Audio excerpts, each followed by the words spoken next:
This is Carl Hughes with Town Square Media, your host for Issues and Answers. Issues and Answers is a public affairs program for Western Colorado. Residents and members of our community tell us what concerns they have, and from that feedback, we identify significant issues to include in our weekly program. Today, my guests are Mesa Blanchard, licensed clinical social worker and military sexual trauma coordinator, and Amy Hill-Fife, board-certified pelvic physical therapist, both with the VA Western Colorado healthcare system. Mesa and Amy, welcome to Issues and Answers. Thank you, Carl. Thank you, Carl.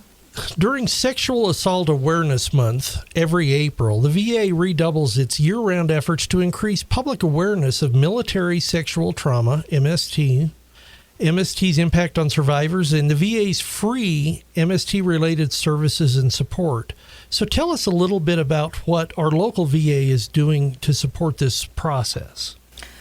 Oh, we're doing quite a bit. So one of the main things that we've been doing is we're doing tabling events where we're handing out swag, resources, and just offering support and space for survivors to come forward. We are also doing in-service staff trainings to educate our physicians, physical medicine, primary care, women's health, social workers about how to kind of interface with veterans. We also launched a poster campaign to let folks know they're not alone. And then Amy and I launched a sexual health and intimacy group in March, just in time for Sexual Assault Awareness Month, that we're excited to talk to you about in a little bit. That's perfect. I was really intrigued by the VA's theme, I would guess nationally, for SAM, Sexual Assault Awareness Month in 2022. The theme is, "We believe you and we believe in you." Talk about that a little bit. Yeah, sure. So I think the biggest thing is for our survivors to know that they're not alone. When someone's experienced sexual assault or harassment, it can be incredibly isolating. People experience a lot of guilt and shame. And so for folks to know that not only are they not alone, but there's a community of support here for them, I think is incredibly important. So if you've experienced MST, regardless of where you are in your recovery, please know that you're not alone and healing is definitely possible, and that military sexual trauma is never your fault. So we're using the acronym MST, and we talked about it as being military sexual trauma. Let's talk about it a little bit in more detail. What is that? Sure. So military sexual trauma, or MST, refers to sexual assault or harassment that occurs during military service. And unfortunately, Carl, it's a big issue. It's a big problem, and it's pretty prevalent. Anyone in the military can experience sexual trauma regardless of their branch of service, age, ethnicity, gender, or sexual orientation. MST can also occur at any time or place during military service, whether the service member is on or off duty, on or off base, and the perpetrator might be a fellow service member, or it could be a civilian in the community. The last thing I kind of want to touch on is kind of just going into the weeds a little bit more about what MST entails. That can be anything from being physically forced to have sex against your will, which is rape, but it also can be comments about your body, your sexual orientation, which is like sexual harassment. It can be any kind of sexual activity where you're unable to consent. Perhaps you're intoxicated or you've been drugged or something. So there is quite a range of what qualifies as military sexual trauma. One of the positive changes that these most unusual recent few years that has happened was the Me Too movement, where this discussion is now not as much under the table or out of sight, that we can now hopefully openly talk about these things that have happened, and that's real life. We're real human beings, and it's out there. And the fact that the VA is recognizing that and has a specific program, kudos to you guys for doing that. So MST, I would assume people that have experienced that, is it fair to call them MST survivors? It is, and we're also trying to find a way to move into thrivers. Is that it started off as victims, and then they're we call, once you've gone through it, survivors, but our goal at the VA is to then help you thrive and live your best life. I think anytime you can put a positive spin on what's, a very difficult topic and event for you, that's obviously part of the healing and part of the great process on that. veterans and former service members, does this occur more for women? Does it occur at all for men? What are the numbers for that? So, oh my goodness, it's pretty prevalent, unfortunately. So we have, and just remember, if you have experienced MST or just if you've experienced sexual harassment or sexual trauma or violence, to know that you're not alone. But when asked by VA healthcare providers, 1 in 3 women report military sexual trauma and 1 in 50 men. And these are just the people that have come forward. There is a huge population of people that, for whatever reason, shame, guilt, like just not feeling safe, being institutional betrayal, that they don't feel safe coming forward and sharing about it. But just like with the MST, what is it called? The Me Too movement that you just mentioned, those people that have come forward have started to pave the way for other people to know they're not alone and to be able to come forward and seek healing and support. Well, and I would think that actually acknowledging it, coming forward and talking to something or somebody about it, is a way that it might reignite the feelings of trauma and the feelings of betrayal and the feelings of hurt. And so if you're repressing all those feelings and coming to talk to somebody about it's going to make them real again, that might be another reason people don't want to come to you. Absolutely. But what we've learned is that the 2 things that keep trauma large and in charge are avoidance and unhelpful beliefs. So unfortunately, we can push things down, but stuff is going to come out sideways eventually. So we're really encouraging people to just lean a little outside their comfort zone and just know that there are safe people at the VA that they can talk to. Another thing I just wanted to mention is that last year we actually launched our first ever male MST support group, and this was VA Western Colorado's first male MST support group in history. And these guys, were looking at each other like, whoa, this happened to you too? And so unfortunately, it's incredibly prevalent. Well, and I would think in a safe all-male support group, a lot of the stigma is taken away because you're in a shared group with a shared trauma. You just realize, oh my goodness, this didn't just happen to me. This doesn't exist in a vacuum. And now, the number of people you're seeing here and the gender division of those people, you had said it was 1 in 3 women reported and 1 in 50 men. And I understand that reporting isn't a purely true statistic. It's the people that chose to answer a survey or to acknowledge this event happened. Are that 1 in 3 and 1 in 50, are those numbers true for you here on the people you're seeing? I gotta say that my caseload is probably split right now, where I see about 50% men and 50% women. So I just want to reiterate, there's an incredible amount of men that have also experienced this, unfortunately.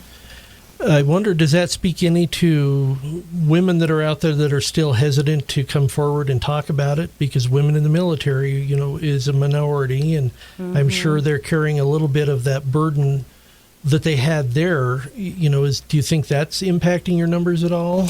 I think that women might be more hesitant to come forward while they're in the military still, because reporting, it can impact your career.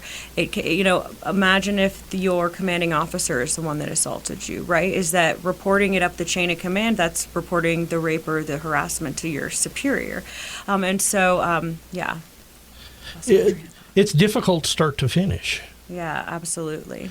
So the services, you're talking about a group, an all-male group, but what other services are available for the thrivers and the survivors of military sexual trauma? So I work in the Center for Post-Traumatic Growth, which is our PTSD clinical team.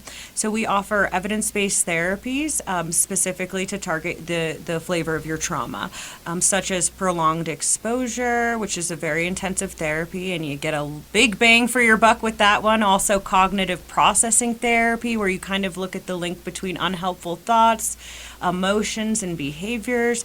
We also are about to start offering couples therapy for PTSD. I'll be kicking that off next month after I get trained. We also have mindfulness groups for those that are kind of wanting to dip their toe in, but they're not quite ready to rip off the Band-Aid and power through, for doing an intensive trauma therapy.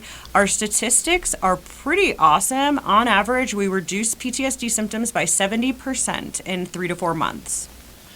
It sounds to me and feels to me, as I both had researched this and now us having this discussion, it feels like the largest hurdle, at least initially, is making that first call or making that first even self-acknowledgement that something happened and I really should do something about that. Is there any great messaging you can give to somebody that will help them get over that self-recognition and be able to reach out for this help? To definitely know you're not alone, and actually you can call the main VA number, the 970-242-0731, and you don't even need to tell us who you are. When you get on the line with me, it is going to be helpful for me to know your name so I can interface with you better. But even when our operators are answering the phone, they have very clear training that our veterans never need to even disclose their identity. So that's important. One other thing I wanted you to just talk about real quick is one of the other really exciting program offerings that we've launched is the Sexual Health and Intimacy Group. So I've teamed up with pelvic health physical therapist extraordinaire Amy Hill-Fife, and we launched a 10-week all-virtual sexual health and intimacy group for survivors of military sexual trauma. So this exciting new group is the first ever sexual health group offered at VA Western Colorado. And you guys, to the best of our knowledge, we're the only VA in the country that's teamed up a mental health clinician with a pelvic health physical therapist. So this is a holistic group. So we have a very holistic treatment approach to helping survivors heal through emotion skill building, addressing the physical ramifications of trauma through pelvic health PT, mindfulness, and assertiveness and communication skills. In fact, 2 hours ago, a famous author, world-renowned author Wendy Maltz joined our group for an hour-long Q&A with our veterans. So she's a pioneer in healing after sexual trauma, and she's written several books on sexual trauma. All of our veterans got her literature, and we didn't know it at the time, but then they got to meet the author, which was pretty awesome. So, yeah. Well, and something like that I don't want to use the word legitimizes because that's not the case, but it reinforces the fact that they're not alone, that there's a lot of awareness of this issue out there, and there's a lot of help available, and there's a lot of people that are aware of what these survivor thrivers have gone through. So what a gift. And I have not spoken yet. This is Amy. Yes, Carl, I think one of the things that I see is that people don't know that there are actually programs and there's help available to them. So by you providing this interview with us, thank you so much, because that's what it's going to do. It's going to give people the opportunity to recognize that there's someone to help them. Because if they don't know, they will stay silent and they will not seek help. So I think that's when you ask what's the first hurdle, is it self-acknowledgement possibly, or just hearing that there's someone who could help them and there's help out there? And to resonate the message that you shared at the top of the interview, you are not alone. And I think that message is so important for survivors and thrivers to understand, that it felt like it was so personal and it happened just to them, but these events happen in the real world and they happen to other people, and other people are finding healing. So well, and that is definitely one thing that we have found in our group. Even just today, we had a member, and she said, going through the sexual health and intimacy group after military sexual trauma, I've realized from other members just sharing their story with me that I think, wow, that is exactly how I felt, or that's exactly what happened to me, or something similar happened to me. And this is the first time that she's really felt that she's not alone. And that is coming directly from our survivors and thrivers of saying, I finally realize I'm not alone. Even after years, 10 years, 20 years, 30 years of living with the trauma. And those are life-changing revelations and moments of self-acknowledgement. So really, you guys are helping make that change for some of these thrivers for the rest of their lives. So it's very important. You mentioned virtual. Your therapies, are you doing in-person groups? Are they mostly virtual? Is virtual an option for somebody who is a little shy to be in a group? How does all that work? Yeah, so our group, our sexual health and intimacy group is virtual because we're capturing veterans in western Colorado, eastern Utah, and southern Wyoming. So we actually cover a pretty big catchment area, and we want to make sure that these offerings are available to everyone. We do also, of course, offer face-to-face therapy as well as in-person group therapy, and we also have hybrid options as well. And so sometimes we'll have vets like out in Glenwood Springs, they don't want to make the trek each week, and so they'll come in person one week and then join our group virtually the next, and so that's also an option. Mm-hmm. So it's pretty much anything that will help them. They have some ability to access these resources. Absolutely. Now, in previous discussions about services available through the VA, service-related, there was always some caveat or some sort of restriction on who's eligible to receive services or benefits through the VA system. How about for MST thrivers and survivors? Who's eligible here? So all of you are eligible. So if you're a veteran that's experienced MST, you can access free medical and mental health care that is directly related to the trauma. So even if your income threshold is too high to typically qualify for VA services, or you had an other than honorable or dishonorable discharge and VA typically you wouldn't be eligible for, you can actually still come in and meet with my team or meet with a mental health provider or a medical provider to get any conditions treated that are a direct result of MST. Well, and you have referenced a couple times PTSD, post-traumatic stress disorder. I think a lot of people will hear that acronym or think about that only in a war or violence, related setting. But the PTSD post-sexual assault is real, and I would assume as painful as a lot of the war-related. Oh, absolutely. And there's other conditions that can result from MST as well. Some folks don't get post-traumatic stress disorder. Maybe they get irritable bowel syndrome or TMJ or depression or anxiety. And so MST itself is actually not a diagnosis, it's a condition. And then what we do is we have like a pretty regimented and in-depth assessment process to really find out what are your conditions that need to be treated and how can we best support you. And we talk about MST is military sexual trauma.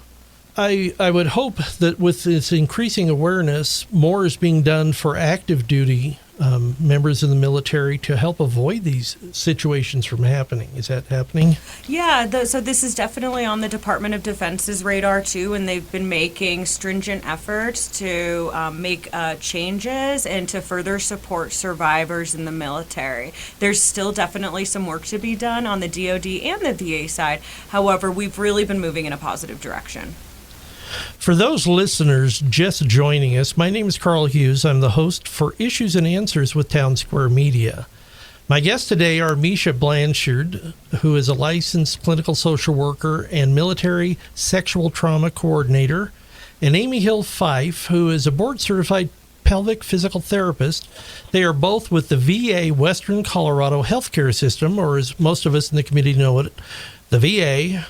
And today we're discussing an incredibly important subject, but a difficult one to talk about. April is National Sexual Assault Awareness Month, and the VA has specific programs to help with what they have identified as MST, the military sexual trauma. We're going to continue a little bit on that discussion. Amy, you are a board-certified pelvic physical therapist, and I think a lot of people are going to hear that description and think, I don't know what in the world you would need to do as a pelvic physical therapist. Tell us first what that is and what you do, and then tie it into the MST and the other programs that are going on and how they interact and interface with each other.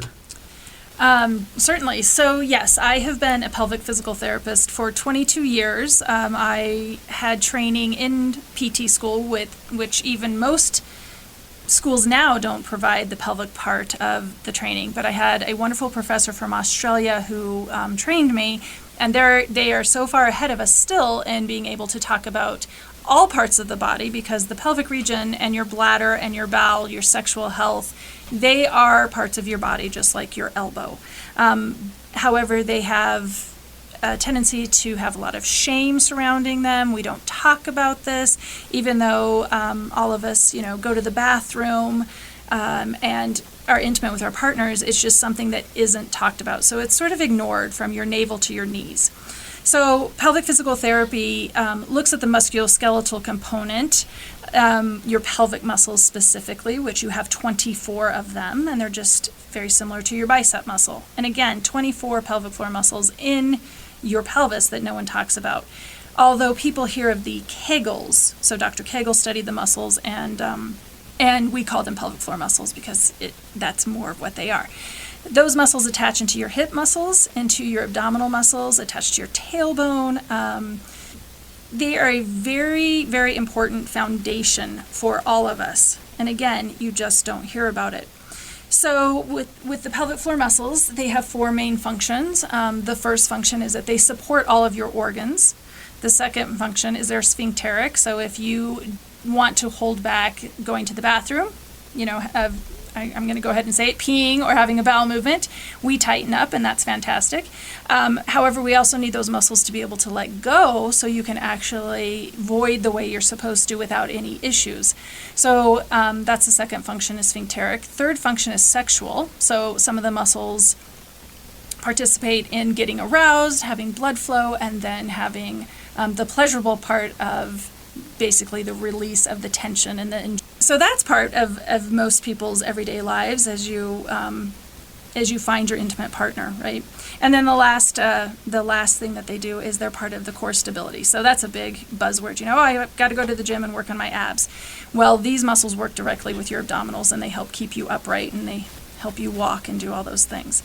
So with that area just being ignored,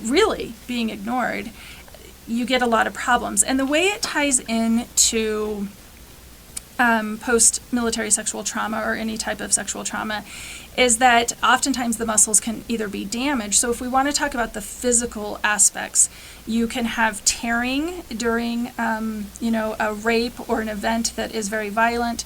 You can have scar tissue that builds up. The muscles can be damaged. Of course, we have nerves, arteries, and veins, just like to any other part of your body. Those can be damaged. And people don't realize it, but after assault, some people may have to have, stitches. They're not really told how to take care of those stitches. They don't know what to do afterwards. There's no rehab. And so you can have the physical aspect, just like if you had a knee injury or a knee surgery, needing the rehab for that. And then when we talk about what else can happen overall in the body and the chemicals that are released due to the trauma and the chronic state of being in fight, flight, or freeze, fawn, faint, fail to think, that those chemicals can create an overall muscle tension throughout your body. People develop TMJ, so you clenching your jaw, grinding your teeth, and I say that can happen in your pelvis. You can get TMJ down there, where the muscles become so tense that you really are unable to release. And so that becomes problematic, obviously, if you're trying to, empty your bladder or have a normal bowel movement, be intimate with your partner. You can have a lot of pelvic pain. So I know earlier we sort of talked about this long span of people having trauma and not ever being able to address it or not knowing that they can get help and feeling alone. They may go for years with pelvic pain with their partners in intimate relationships, which then affects their marriages, their partnerships, and so you have just one more aspect of how the MST is affecting them in their daily overall life. By providing both the mental health aspect and the education, as well as the pelvic physical part of what can happen from MST, that is what our group, our sexual health and intimacy group, is doing. And like Mesa said, definitely in Western Colorado, which this is actually my hometown. I'm from this area, so I get to serve my community, which is fantastic. We believe that this is really the first time it's ever been done in the VA, for sure, nationally, by teaming up together. Well, and as you were discussing and covering all of that, that physical event feels like that might be a constant reminder of the emotional event. And having that ongoing physical issue can't do anything other than remind you of the emotional issue that you're also suffering from and feeling bad about because of the initial trauma. You know, where you would try to do the strong thing and just push the emotional thing aside.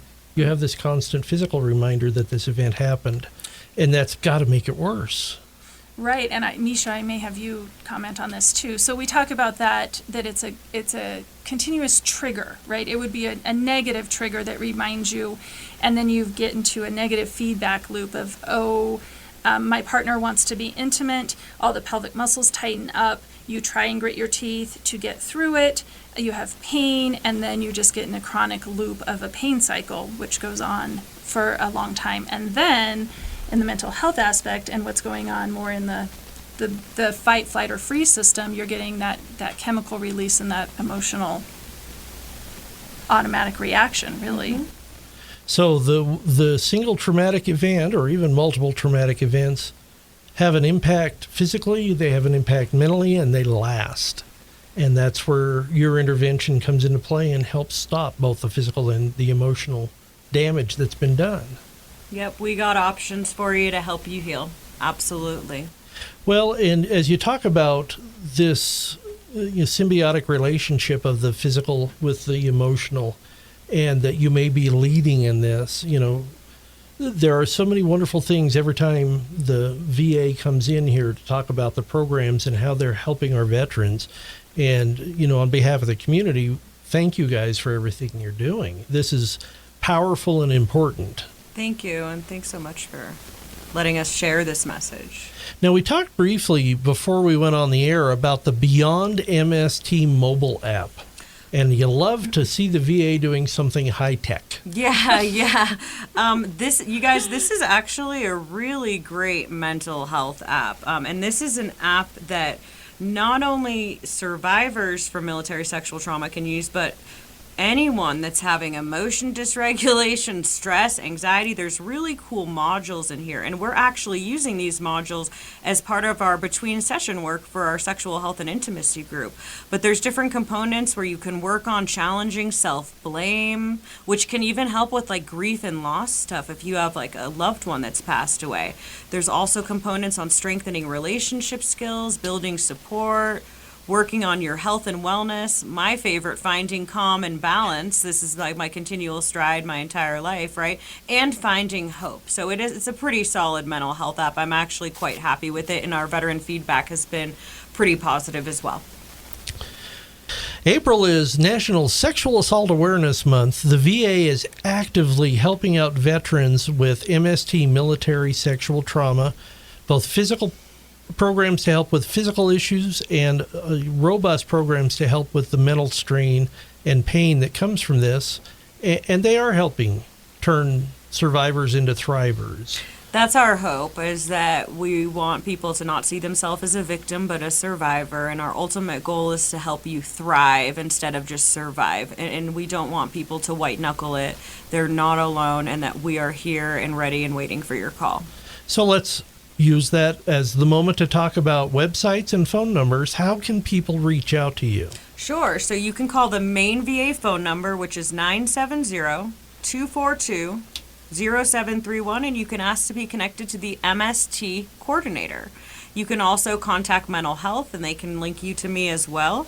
And then a great website is ptsd.va.gov, and from there you can find multiple resources, quite a few on PTSD, combat PTSD, military sexual trauma.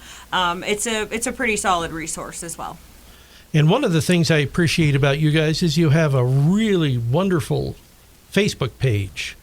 Can people contact you through Facebook as well? Yeah, so you can secure message us through our Facebook page if you're having any difficulty, or it's just a more feasible way for you to get in touch with us. And then also, I can't forget that if you are ever in crisis, you're in a state where you need to speak to someone immediately, please call our Veterans Crisis Line. That number is 1-800-273-8255 and press 1.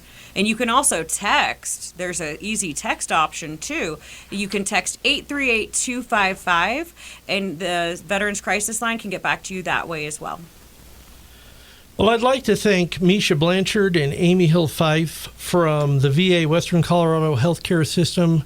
A difficult subject, but you're doing amazing work to help people with some very serious issues and problems. So again, thank you for everything you do, and thanks for joining us on Issues and Answers. Thanks, Carl. Thank you, Carl. Thank you for having us.